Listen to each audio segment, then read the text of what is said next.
Back here on Aquanetta, and Wes took the rear drums off just to check everything. We adjusted. Everything's clean and nice. Holds pressure. We pump it inside, get it up rock hard, can't move it, let it sit, God, 30 seconds even, and right back to the floor.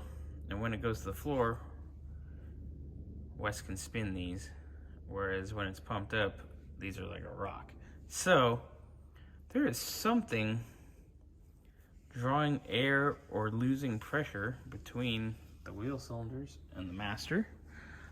We're going to pump up, we're going to jack up the front, take the wheels off it as well, have everything in the air, and then just chase it front to back. What'd you find, Detective Columbo? Bleeders leak. Brand new rebuilt calipers.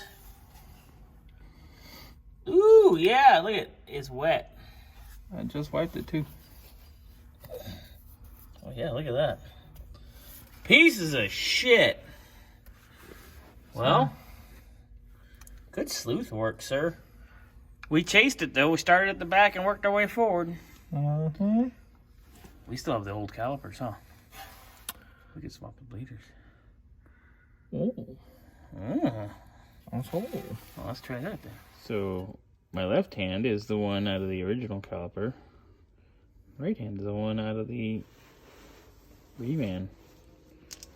What in the, like Wes just said, what in the fuck? What in the hell?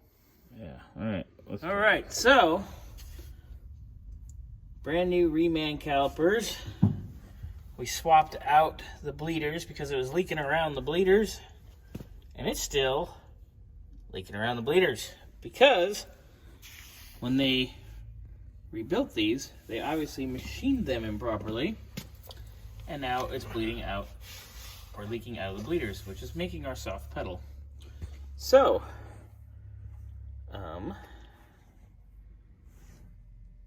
guess we're gonna be redoing these, because those didn't do that.